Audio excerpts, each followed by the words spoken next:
La famille Anit, logée à la Riviera Faya, a le sommeil troublé en cette période de pluie à Abidjan.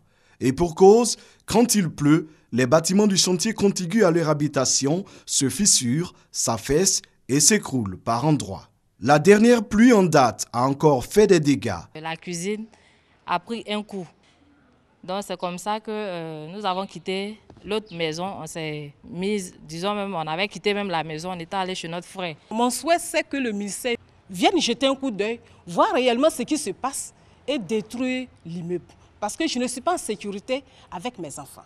Sur le chantier, une machine s'attelle à dégager un des bâtiments qui n'a pas résisté à la pluie. Le propriétaire du chantier absent, un de ses proches, tente de donner des explications. On a décidé d'envoyer un Caterpillar pour qu'il vienne faire son travail en même temps. Pour ne pas que ça gêne les autres bâtiments en fait. C'est le milieu seulement qui a été touché. La construction n'a pas été faite en tant que telle. Vous observez avec moi que les matériaux de construction ne sont pas de point. Vous voyez ce qui est juste à côté. Ça envoie comme on appelle, de s'écrouler d'un moment à l'autre. Visiblement, ce chantier, avec ses bâtiments aux murs fissurés, constitue un véritable danger pour les populations. Des kilomètres de l'axe Sandra-San Pedro immergés par des vagues d'eau. Conséquence, depuis quelques jours, automobilistes et voyageurs voient ainsi leur parcours entravé par ce lac improvisé par la saison des pluies. Nul autre choix alors pour eux qu'une traversée forcée, ce qui n'est pas sans dommages et désagréments une fois l'autre côté de la rive atteint. D'où ces cris de cœur. Franchement. Ah, aujourd'hui là, c'est pas facile, mais ça va aller. Je souhaiterais que, en tout cas, le gouvernement puisse réagir rapidement, parce que si les jours à venir, ça serait plus grave encore. Ce constat, nous l'avons fait à Pont-Brimé, village situé sur la côtière à 10 km de San Pedro. Ce décor est toujours le même pendant la saison des fortes pluies. Au fait, l'eau, c'est l'inondation de l'eau qui est là présentement. Ça provient de là-haut, là-bas. Il y a une eau lamenée et l'eau noire qui se rassemble. Et quand l'inondation est trop, c'est ce qui a envahi un peu le village. Ça prend partout, même ce n'est pas ici seulement. Ça a même pris le village, partout dans le village ici. Ça fait quelques jours, nous-mêmes, en fait, on ne dort pas à l'aise et on est là comme ça. Dépanneurs de circonstances, restauratrices, bref, on le voit, les habitants de Pont-Brimé, eux, tirent profit de la présence de ce voisin pourtant indésirable. Comme quoi, le malheur des uns fait le bonheur des autres. Maternité d'Atekoubé, de l'Okodro, du centre communautaire d'Agban et de la formation sanitaire urbaine d'Abobodoumé. Toutes ces maternités visitées par la caravane du cœur, initiée par la fondation Kitsaba. Pour les responsables de la fondation, cette visite dans les différentes maternités de la commune d'Atekoubé vise à soutenir la petite enfance, mais aussi les mamans en difficulté avant, pendant et après l'accouchement. La fondation Kitsaba, c'est une fondation d'entraide, mais elle se tourne plus vers les mamans, les enfants. Dont en vivre et non vivre ont été offerts aux différentes maternités visitées. Un geste bien apprécié par le premier magistrat de la commune d'Atekoubé dans Haut-Paulin. Je voulais vous dire merci pour la continuité. Parce qu'une flamme comme ça qui est allumée ne doit jamais s'éteindre. Parce que plus elle revit dans vos activités, plus votre fraternité se consolide. Créée en 2008, la fondation Kitsaba, qui signifie en langue atié la main sur le cœur, a également visité le CHU de Cocody. Elle entend étendre son action dans plusieurs autres maternités et centres de santé des communes du district d'Abidjan.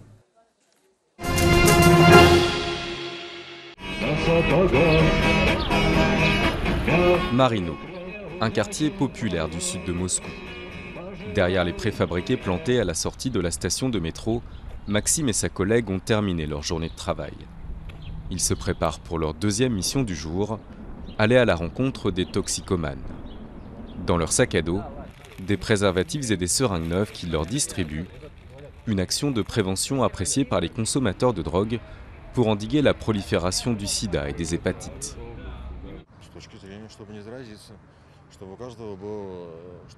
Ça permet d'éviter la contamination, ça permet que chacun ait sa propre seringue pour éviter que 5 personnes utilisent la même. Parce que parfois il arrive qu'on utilise des seringues qu'on trouve dans les halls d'immeubles. C'est vrai que ça existe.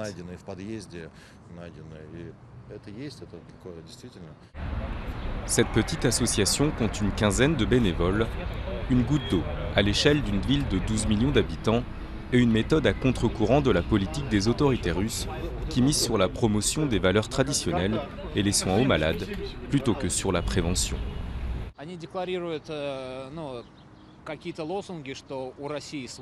Ils font des grands discours, ils disent que la Russie suit sa propre voie en disant « nous soignerons tous les drogués, nous rendrons tous les soins accessibles », mais malheureusement, on voit bien que c'est de l'hypocrisie.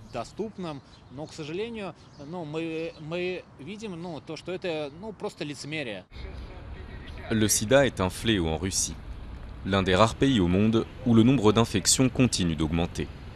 Les chiffres donnent le vertige. 930 000 personnes sont séropositives selon les données officielles, sans doute bien plus en réalité.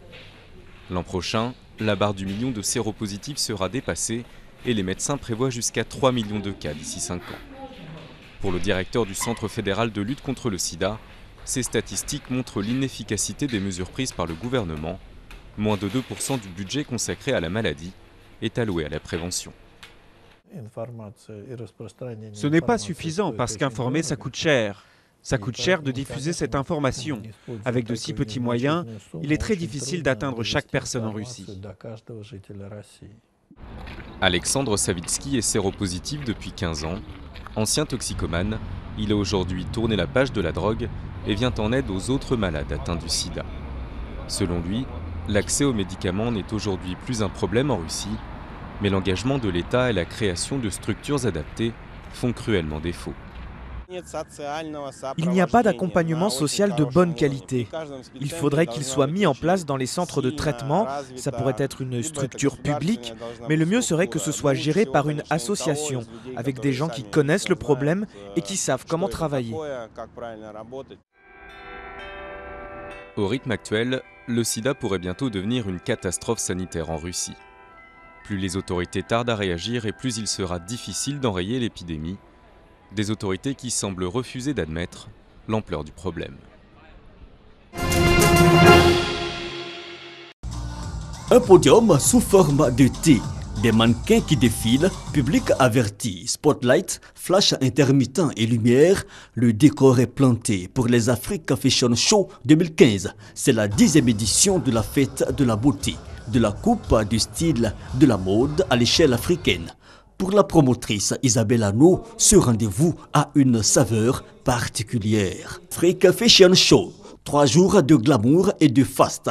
Il y aura une conférence sur le thème « La contrefaçon, un frein au développement de la création africaine ». Mais l'attraction de la journée 1, hier jeudi, c'est la soirée des jeunes créateurs.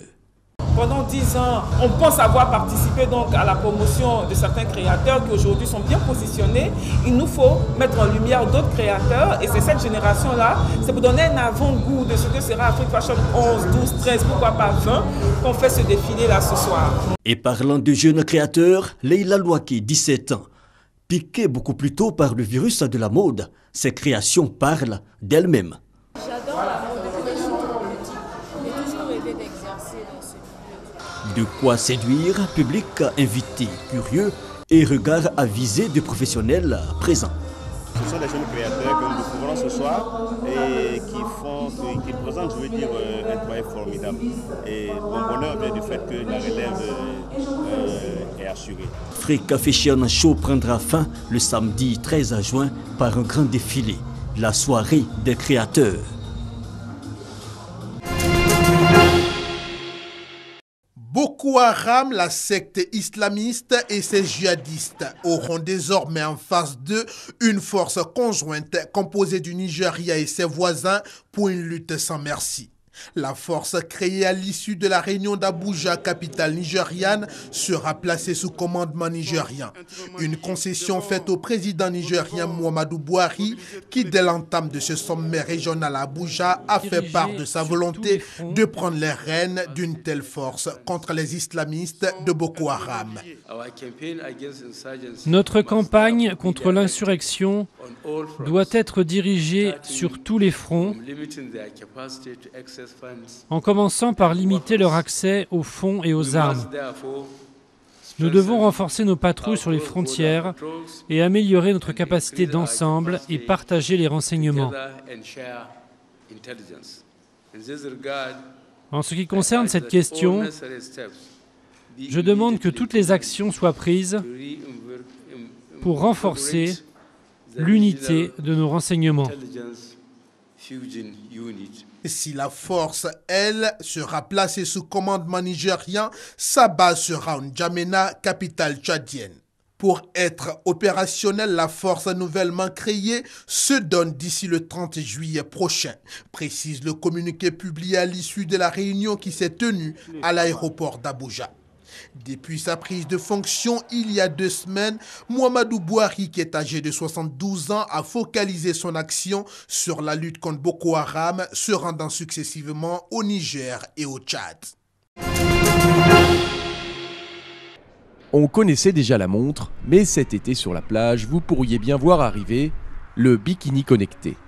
Un petit boîtier intelligent accroché au maillot de bain permet de mesurer le rayonnement ultraviolet et transmet immédiatement les informations à votre smartphone. Il m'indique que l'indice UV est de 2, donc je peux encore m'exposer au soleil et qu'il faut que je remette de la crème solaire. L'application enregistre vos habitudes de bronzage, votre type de peau. Le capteur fonctionne évidemment dans l'eau et lorsque vous bronzez à plat ventre, il suffit de le clipser sur la serviette. En sécurité, dans toutes les situations. Il faut qu'on se protège, on n'arrête pas de faire de la pub contre le cancer de la peau, il faut lutter. C'est vrai que maintenant, pour moi, c'est une chose vraiment importante. Ce circuit imprimé condensé de technologie peut fonctionner 60 jours en continu. Les bikinis sont fabriqués sur mesure, ici, dans l'atelier de la start-up alsacienne à Mulhouse, et se vendent exclusivement sur Internet à partir de 149 €. Les inventeurs travaillent à toutes sortes de développements. Acheter sa crème ou des jeux de plage via l'application, géolocaliser ses enfants et même faire des rencontres. On pourrait avoir une idée un petit peu dingue d'imaginer des célibataires qui portent ce maillot-là, où les personnes, au moment de remettre la crème, informent au hasard de la foule pour pouvoir permettre de faciliter les rencontres avec des personnes qui joueraient le jeu. Mais avant de trouver votre amour de vacances, le premier bikini connecté Made in France s'attelle pour l'instant seulement à protéger votre peau.